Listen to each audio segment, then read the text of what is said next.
Happy belated St. Patrick's Day. We apologize for the technical difficulties for this. We had to shoot the video in the car this time again because of technical difficulties, some personal things, but we'll make sure... Get a house full of kids. So. Yeah. We'll make sure going in the future we're going to try to get better, location, but until then, this is just our temporary location for now. Yes. But anyway, this is for the Belko Experiment, which is directed by Greg McLean, who also directed both Wolf Creek films and that movie he watched last year. Piece of shit, Darkness. Yeah. And was written by one of the better comedy writers nowadays, James Gunn, who you may have known from, who wrote and directed Guardians of the Galaxy, and also has Guardians of the Galaxy Volume 2 coming out this year. And before he did Guardians of the Galaxy, he also directed one of the satire films called Slither, which was a great horror movie that makes comedy well.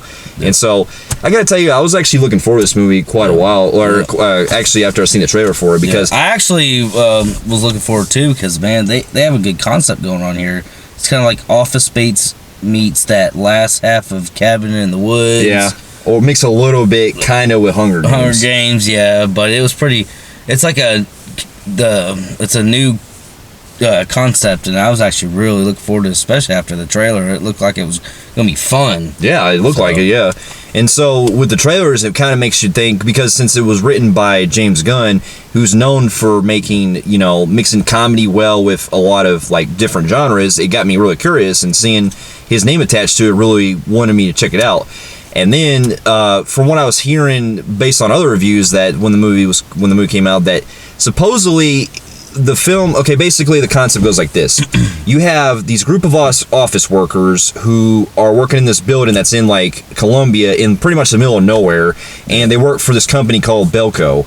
And one day all these people are going to work, and basically they are told on an intercom that they are forced, within pretty much the next couple hours, they're forced to kill all of each other in different groups, and basically throughout the entire time of how long this game pretty much starts. Yeah. And the concept alone just kind of really makes me curious, because you can do so much with this kind of material. Yeah. And from what I was hearing based on like other reviews, because I heard this movie wasn't really getting too much good reviews when it came out. Yeah, and the thing it had a lot to do was there's a lot of, apparently James Gunn's satire and comedy was cut down to what he wanted it to be, because this piece of shit director, I really don't care for the guy. He's not a really good director. The way he does his films, he's just not that good. I figured this one Gunn would take over mostly, because that's a big name guy, and big name person. Yeah. And I heard that this director actually took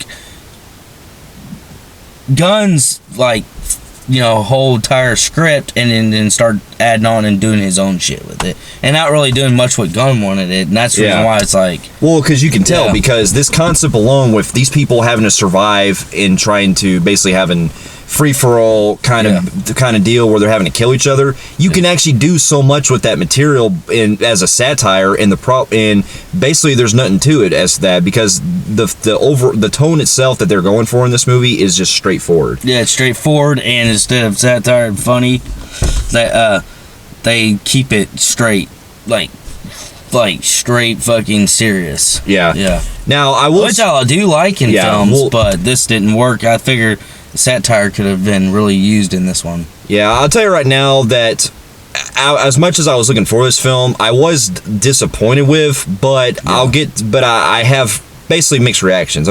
Here's my pros. I like the performances in this film. I thought that the performances, especially Tony Goldwyn, it was great seeing him back in a movie again. I've always liked the guy, especially from movies like Ghost and the Last House on the Left remake, and things like that. And I really find the guy very underrated, so it's cool seeing him back. And I like the main guy, John Gallagher Jr., I think that's the guy's name. I liked both I liked Tony and John Gallagher Jr. Yeah, they both were really good, and I like John C. Like you said, I do like you said, Tony and his previous films. Like, I liked him in Last House on the Left remakes. I think that was probably one of the better remakes that we had in a long time. That was really damn good. I liked him in that, but and then McGinley was John C. McGinley. He was in this. Actually, you know what? I actually didn't think he was too bad in this. Yeah, I thought. Now, granted, But that's the thing. He was brought on for satire and comedy until the director said, "No, we're not going comedy." That's what I'm saying. Yeah, and they already signed him on. So it's like this guy. So basically, McGinley has got to act serious now instead of satire. Yeah, because the way that he comes across in this film, his character, he's pretty much kind of a creeper, and you can tell that there's a lot of shit of his like dialogue is cut out. Yeah. You can obviously tell in a lot of scenes. Yeah, because he was supposed to be the comic relief, and he had really good lines, and this douchebag fucking director fucked it up. You know? Yeah, and then we also should have been. They should have just like hired James Gunn to direct this fucking thing. That's what I'm saying. And another thing I do praise too is I do like when we actually see a lot of the gore happen in the film when people are getting killed. They do. I mean, for the most part, it is going for a lot of the same. Not going to spoil a thing, but throughout the majority of it, it is pretty much a lot of the same kills over and over. Yeah, but like, they do get to some cool shit that's like really brutal. This movie, like, it is really, really gruesome, and that's a good thing. That's a pro I like. But like he said, there'd be at times, for example, you guys have seen them in previous films in the past, where like say 30 people are gonna die in this film, or 40. 34 gets shot with a gun. That's basically a lot of the kills is kind of like that. Yeah, it is. Like, I mean, that gets kind of fucking boring in my opinion. Yeah, but it does. Like later on, like towards like later, they start getting kind of creative with their, and it gets fucking brutally gory. Yeah, and another thing I do want to appreciate is I do like that. I do like the soundtrack they use, because there are actually Spanish versions of classic songs that are in the movie, and I'm listening like, wow, that actually goes with I mean, I actually like the way that it goes with the tone of the film. So even though I had a problem with the film pretty much being serious, I did like the songs they used that were used throughout scenes. I did like the score. I did like the score with it too. Well, that too, but like I especially like the cover song of California Dreamin'. I thought that was good. They had good sound, like actual music, but they also got cool scores going. Yeah, they do too. So I ended up joining that. That's a pro too. So. Yeah, and also I enjoyed some of the different the different stuff that we slowly learn about the concept going along with or the story going along, and basically we see that there's pretty much, you know, there's an all bets are off scenario where you can pretty much anyone can die in this movie. So I do at least appreciate that. But now this is where I get into my cons, because there's quite a bit of them. Quite a bit. So one of my biggest cons of this movie is you have characters that are set up throughout, and now there are a couple of them that you're expecting to pretty much live, you're expecting them that they're trying to go somewhere in the film, but they get fucking killed off so fast after a while that you're just like, what the fuck was the point? Character development is one of its worst problems in this film. There is no character development.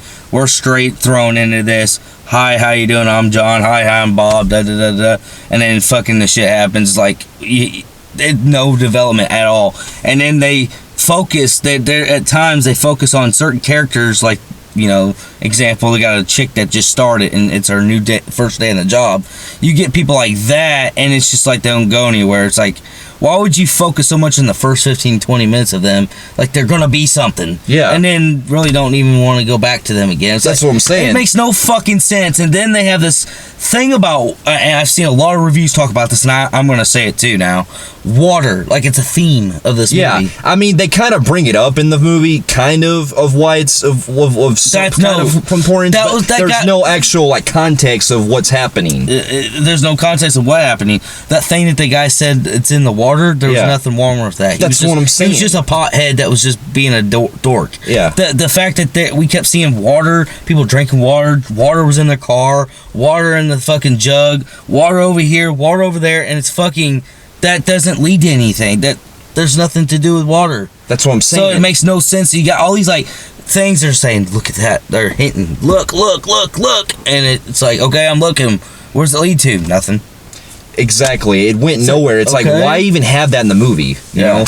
And another problem and you brought this up as well, that Now, I understand the film is trying to be straightforward and, trying to basically change what Gunn did, but you can tell there was obvious, rewrites or something, because even though Gunn wrote this, you can tell that there was something changed. Yeah. Basically, the director tries to add comedy by giving us this fucking stupid comic relief guy who's supposed to be, kind of a pothead, and he's supposed to be, basically reminding me of Slater from Days of Confused saying man all the time. So, hey, man, we need to go get out here or whatever. He didn't even look like he fit in the film. Yeah. It looked awkward, man. Not to mention, and that's the problem, James Gunn would have brought in people we obviously like, and they would have been funny, and they would have had probably great lines and stuff. Then we have this director's fucking idiot ass brought this fucking annoying ass history looking, that long dark hair one, the one was playing with his ants, thinking he was hot shit. That dude was fucking annoying, dude. Yeah, he was. I was like, oh my god, dude, you're not funny.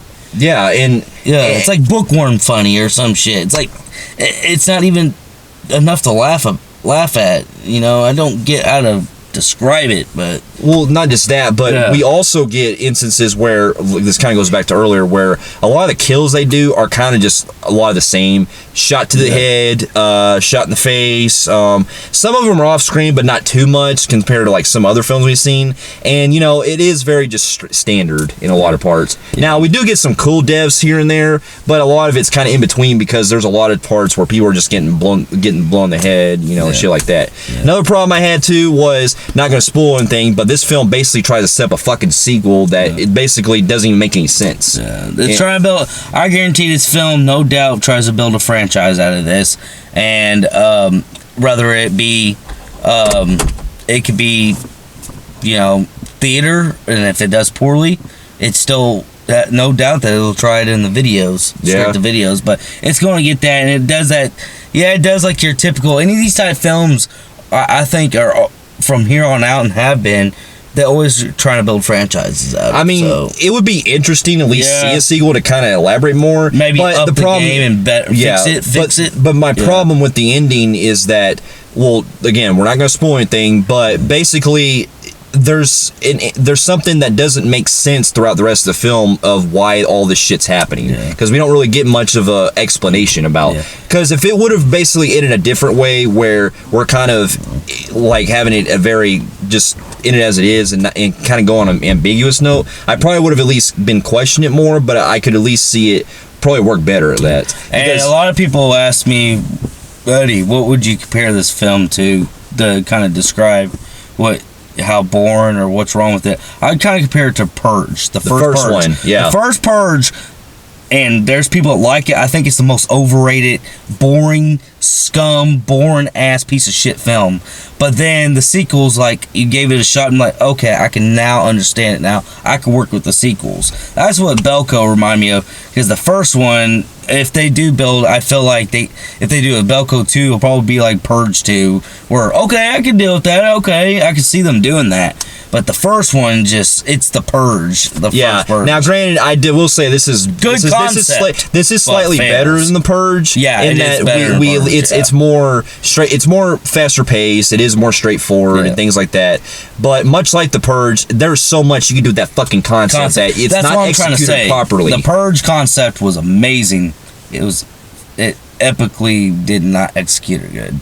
And Belko is kind of like the same way, but executed maybe tad bit better, a little bit better. It did do a little bit better in Purge, but still kind of is the same thing overall. And that's what I'm saying. And now, I don't want to really kind of backtrack and go all over the place, but I will say that another pro I did have was, out of all the characters that we at least had throughout the film, the only one I can say that I did identify with the most, or at least, had I seen some depth with, was Tony Gowan's character. I thought that, again, basically, he's the only one where they kind of give some kind of depth to him, where, he is aware that, you kind of feel sorry. He doesn't want to do certain things about killing people, but he kind of realized that he has no choice. Yeah, he has no choice. So I at least got into his character because really some of the actions he does is actually a lot more. I can actually by more than the main guy did his actions. Yeah, true. He's a big guy. That's what I'm saying. So I'll leave it at that. But overall, though, I'll say that this film was disappointing. Now, it wasn't horrible. No, it's still watchable. It's still watchable. Film. It's just I thought it could have been a lot better. Yeah. Other than like the gore and some of the characters, there ain't much else, and the concept's great. It's failed on story. Yeah, and now character development. Yeah, but overall, I will say that I'll probably, if you at least want to see it, check it out for the gore, at least, things like that. I'd say at least probably rent it, at least like on a Redbox or something, or at least watch it online for free or something, and at least check those scenes out. But overall, I'm gonna give this pretty much a 5 out of 10. All right, I'm gonna give Belko a 5.5 out of 10. Fair enough. Well, we guys, thank you so much for watching our review of the Belko Experiment. What did you think of the Belko Experiment? Comment below, and if you like what you see here, check out more of our videos here, and subscribe, and we'll be having more reviews coming up here soon. We'll see you later. Later.